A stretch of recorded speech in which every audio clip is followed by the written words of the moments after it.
बहुत समय पहले की बात है। हिमालय की तलहटी में बसा एक भव्य और समृद्ध राज्य था चंद्रगढ़।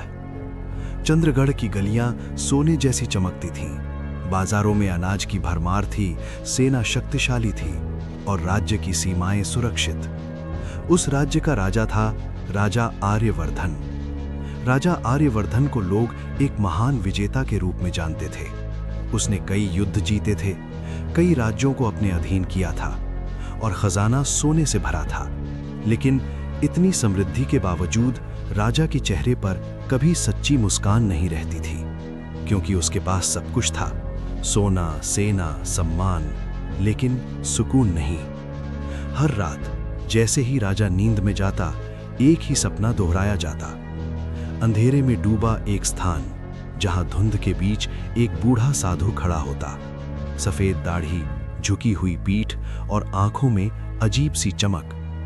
वो भारी आवाज में कहता, राजन, तुम समय के कर्जदार हो। राजा घबराकर उठ बैठता, पसीने से लथपथ, दिल जोर जोर से धड़कता। समय का कर्ज? मैं तो हर दिन राज्य के लिए काम करता हूं, राजा खुद से सवाल करता। अगली सुबह राजा ने आदेश दिया, देश विदेश के सभी विद्वान, पंडित और ज्योतिषी दरबार में बुलाए जाएं। किसी ने कहा यह शनि का प्रभाव है, किसी ने कहा पूर्व जन्म का पाप है, किसी ने यज्ञ कराने की सलाह दी तो किसी ने दान दक्षिणा की, पर राजा के मन को कोई उत्तर नहीं मिला। सपना हर रात और डरावना होता गया। एक दिन राज्य में खबर फैल गई, घने जंगल में एक रहस्यमयी साधु रहता है जो समय का अर्थ जानता है। राजा ने देर नहीं की, उसने मुकुट उतारा, राजसी वस्त्र बदले और एक साधारण व्यक्ति बनकर अकेले जंगल की ओर निकल पड़ा। जंगल के बीच एक छोटी सी कुटिया थी, वहां वही बूढ़ा साधु बैठा था जिसे राजा सपनों में देखता था। राजा कुछ बोल पाता उससे पहले ही साधु ने कहा, राजा हो लेकिन इंसान बनना भूल गए हो।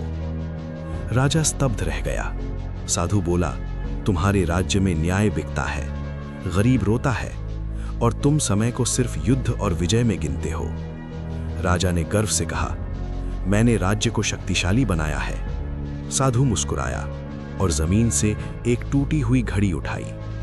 ये तुम्हारा समय है, साधु ने कहा।